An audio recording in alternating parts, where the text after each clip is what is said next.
হঠাৎ করেই যেন বদলে যেতে চলেছে আমাদের দৈনন্দিন ডিজিটাল অভ্যাস। হাতে আর মাত্র একদিন 28শে ফেব্রুয়ারি থেকে কার্যকর হচ্ছে বহুল আলোচিত সিম বাইন্ডিং ব্যবস্থা, যা চালু হলে হোয়াটসঅ্যাপ সহ বিভিন্ন মেসেজিং অ্যাপ ব্যবহারে আসবে বড় পরিবর্তন।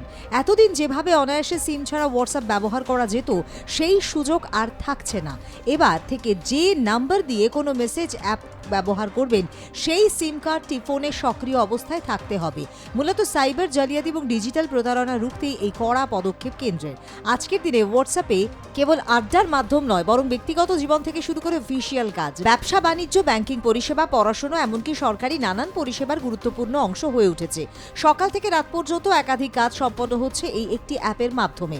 8 থেকে 80 সব বয়সের মানুষের হাতেই এখন স্মার্টফোন, আর তাতেই হোয়াটসঅ্যাপ। কিন্তু এই বিপুল জনপ্রিয়তার সুযোগ নিচ্ছে প্রতারণা চক্র।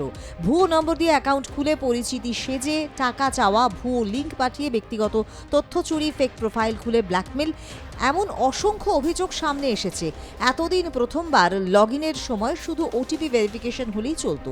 এরপর সিম কার্ড ফোনে থাকুক বা না থাকুক অ্যাপ ব্যবহার করা যেত। ফলে প্রতারণার পর অনেক ক্ষেত্রেই অপরাধীরা সিম নষ্ট করে দিত বা ফেলে দিত, যার ফলে তদন্তকারীদের পক্ষে অভিযুক্তদের খুঁজে বের করা অত্যন্ত কঠিন হয়ে পড়ত। স্থায়ী সমাধান করতেই সিম বাইন্ডিং ব্যবস্থা চালু করা হচ্ছে। নতুন নিয়ম অনুযায়ী যে মোবাইল নাম্বার দিয়ে হোয়াটসঅ্যাপ বা অন্য কোনো মেসেজিং অ্যাপ ব্যবহার করা হবে, সেই নম্বরে সিম কার্ডটি ফোনে থাকা বাধ্যতামূলক। যদি কোনো নম্বর টানা 90 দিনের বেশি পুরনো হোয়াটসঅ্যাপ অ্যাকাউন্ট স্বয়ংক্রিয়ভাবেই অকার্যকর হয়ে যাবে। একই সঙ্গে ওসেফ ভার্সনের ক্ষেত্রেও এসেছে বড় বদল। এতদিন একবার লগ ইন করলে নিজে থেকেই লগ আউট না করা পর্যন্ত ব্যবহার করা যেত, কিন্তু এবার থেকে প্রতি 6 ঘন্টা অন্তর নতুন করে লগ ইন করতে হবে, যাতে কেউ গোপনে আপনার অ্যাকাউন্ট ব্যবহার করতে না পারে। সাধারণ মানুষের জন্য এই নিয়ম মেনে চলা খুব কঠিন। শুধু নিশ্চিত করতে হবে যে নম্বর দিয়ে হোয়াটসঅ্যাপ চালাচ্ছেন সেই সিমটি ফোনে সক্রিয় রয়েছে এবং নিয়মিত ব্যবহৃত হচ্ছে। দীর্ঘদিন রিচার্জ না করে সিম বন্ধ রাখার অভ্যেস থাকলে তা বদলাতে হবে। যারা ওয়েব ভার্বস ব্যবহার করেন, তাদের নিয়মিত লগ ইন লগ আউটের বিষয়টিও মাথায় রাখতে হবে। সামান্য এই সতর্কতাই আপনাকে বড় ধরনের প্রতারণা থেকে রক্ষা করতে পারে। এই ব্যবস্থা সবচেয়ে বড় সুবিধে হলো নিরাপত্তা। সিম এবং অ্যাকাউন্ট একসঙ্গে বাঁধা থাকায় ভুয়ো পরিচয়ে জালিয়াতি করা অনেকটাই কঠিন হবে। অপরাধ ঘটলেও নম্বর ট্র্যাক করা সহজ হবে, ফলে তদন্ত দ্রুত এবং কার্যকর হবে। সাধারণ মানুষ যেমন খুশি সুরক্ষিত থাকবেন, তেমনই প্রশাসনের পক্ষেও অপরাধ দমন সহজ হবে। তবে কিছু অসুবিধেও রয়েছে। যারা একাধিক ডিভাইসে হোয়াটসঅ্যাপ ব্যবহার করেন বা বিদেশে থাকেন, তাদের ক্ষেত্রে কিছুটা অসুবিধে হতে পারে। বারবার ওয়েব লগ ইনের ঝামেলাও অনেকের কাছে বিরক্তিকর মনে হতে পারে, কিন্তু সামগ্রিক দিক থেকে বিচার করলে এই অসুবিধে খুবই সামান্য। সব মিলিয়ে বলাই যায়, সিম বাইন্ডিং ডিজিটাল নিরাপত্তার পথে এক যুগান্তকারী পদক্ষেপ। এটি একাই সব ধরনের প্রতারণা বন্ধ করতে না পারলে জালিয়াতদের কাজকে অনেক বেশি কঠিন করে তুলবে। মানুষের মধ্যে সচেতনতা বাড়বে, ডিজিটাল লেনদেন হবে আরও নিরাপদ, আর ভরসা ফিরে আসবে অনলাইন যোগাযোগ ব্যবস্থার ওপর। প্রযুক্তি নির্ভর এই যুগে নিরাপত্তাই সবচেয়ে বড় চ্যালেঞ্জ, আর সেই চ্যালেঞ্জ মোকাবিলায় সিম বাইন্ডিং নিঃসন্দেহে এক গুরুত্বপূর্ণ মাইল ফলক হয়ে থাকবে। এই নিয়ম কার্যকর হলে ভুয়ো নম্বর দিয়ে অ্যাকাউন্ট খুলে প্রতারণা করা অনেকটাই কঠিন হয়ে যাবে। অপরাধীরা আর সহজে সিম ফেলে দিয়ে আত্মগোপন করতে পারবে না। ফলে তদন্তকারী সংস্থার পক্ষে অভিযুক্তদের শনাক্ত করা এবং আইনের আওতায় আনা অনেক সহজ হবে। এর ফলে সাইবার অপরাধের সংখ্যা ধীরে ধীরে কমবে বলেই আশা করা হচ্ছে। একসঙ্গে সাধারণ মানুষের মধ্যে নিশ্চিন্তে হোয়াটসঅ্যাপ ব্যবহার করতে পারবেন, অনলাইনে লেনদেনে ভরসা পাবেন এবং ডিজিটাল পরিষেবার প্রতি বিশ্বাস আরও মজবুত হবে। যদিও এই শুরুতে কিছুটা অসুবিধে বা অভ্যাস বদলানোর প্রয়োজন হতে পারে, তবুও বৃহত্তর স্বার্থে এই সামান্য কষ্ট মেনে নেওয়াই শ্রেয়। কারণ নিরাপদ ডিজিটাল পরিবেশ তৈরি করতে হলে কিছু নিয়ম মানতেই হয়।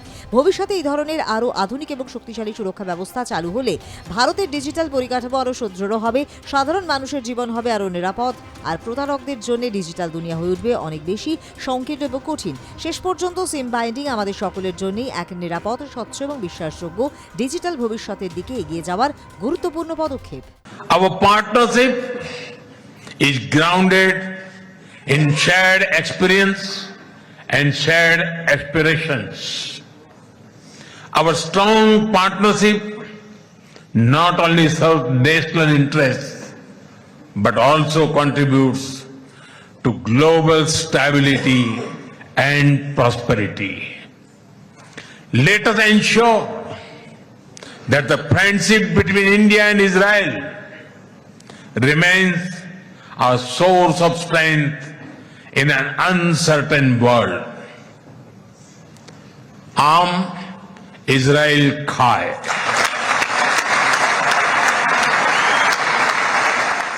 প্রধানমন্ত্রী নরেন্দ্র মোদী ইসরায়েলের সংসদে দেন এক ভাষণ। সেই ভাষণের শেষে তিনি ঠিক যা বলেছেন তা যদি মহাত্মা গান্ধী শুনতেন তাহলে তিনি হয়তো ঘাবড়ে যেতে পারতেন, আর অন্যদিকে জওহরলাল নেহেরু অসুস্থ হয়ে যেতেন নিশ্চয়ই। এরপরে আসতে থাকে টুইস্ট মে টুইস্ট, যেটার সূত্রপাত হয় জেরুজালেমের এক পোস্ট দেখে। এই পোস্টে একের পর এক চাঞ্চল্যকর কিছু লেখা থাকে, তবে শুধুমাত্র এই পোস্টেই নয়, পুরো বিশ্বজুড়ে লেখা হয় মোদির ভাষণ ঘিরে। কারণ ঘটনাই এমন যা চোখ এড়ানোর মতোই নয়। ইসরায়েলের সংসদে নেসেটে সবার চোখ ছিল শুধুমাত্র প্রধানমন্ত্রী নরেন্দ্র মোদী এবং ইসরায়েলের প্রধানমন্ত্রীর দিকেই। একে একে গ্লোবাল প্রতিক্রিয়া সম্বন্ধেও জানাবো, কিন্তু প্রথমেই যেদিকে নজর দেব তা হলো কি লেখা হয়েছিল জেরুজালেমের পোস্টে, যা ঘিরে সাড়া পড়ে গিয়েছে গোটা বিশ্বে। প্রধানমন্ত্রী নরেন্দ্র মোদীর ভাষণে বলা একটি শব্দ, কোট করে সেই শব্দটাই লেখা ছিল এই পোস্টে, যেটি হলো এম ইসরায়েল চাই, যেটাকে বাংলায় অনুবাদ করলে হবে ইসরায়েল জিন্দাবাদ। এবার বলবো যে মহাত্মা গান্ধী কেন ঘাবড়ে যেতেন আর জওহরলাল নেহেরু কেনই বা অসুস্থ হয়ে যেতেন। অসুস্থতা বা ঘাবড়ে যাওয়া সবটাই হলো জেরুজালেমের পোস্টে থাকা প্রধানমন্ত্রী নরেন্দ্র মোদীর ভাষণের শেষটায়। Their service reflects the strength of the human bonds behind our cooperation. We will continue to facilitate the movement of workers and professionals across sectors that benefit both of our nations.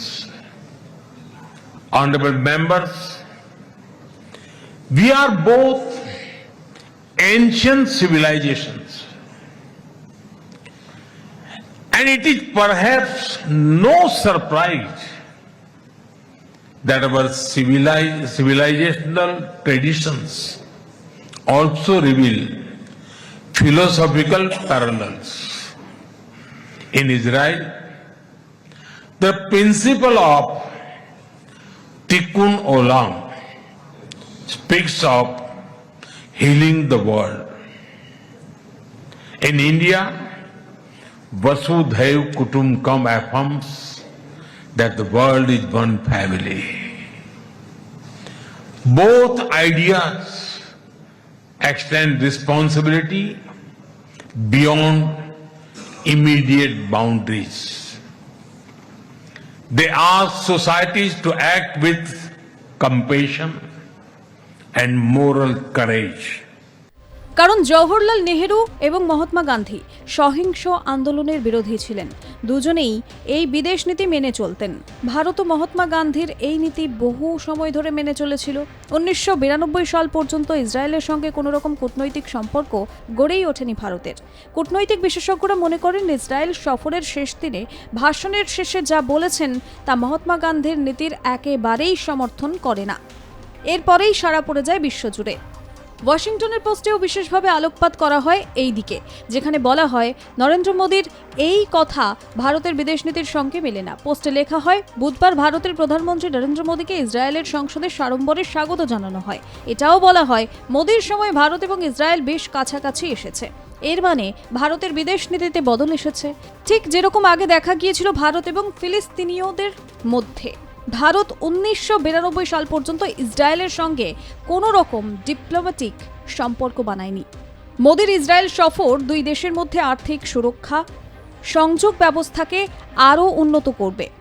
আশা করা যায় এর ফলে ইসরায়েলের অন্তর্রাষ্ট্রীয় সংযোগ বাড়বে এবং ঠিক যেরকমভাবে অন্তর্রাষ্ট্রীয় সংযোগ বেড়েছিল ইসরায়েলের, সময়টা হবে ওই 2023 সালের অক্টোবরে গাজার সঙ্গে যুদ্ধের সময়। এখানেই শেষ নয়, প্রধানমন্ত্রী ইসরায়েলের সফরের আগে বেশ কিছু পরিবর্তন আসে ইসরায়েল সংসদে। প্রধানমন্ত্রীর এই সফরের আগে ইসরায়েলের সংসদের বাইরে বিশেষ রং করা হয়। ভারতের পতাকার তেরঙ্গা রঙে সেজে ওঠে সংসদের বাইরেটা। এর পরেই একাধিক সংবাদপত্রে আর্টিকেল লেখা হয়।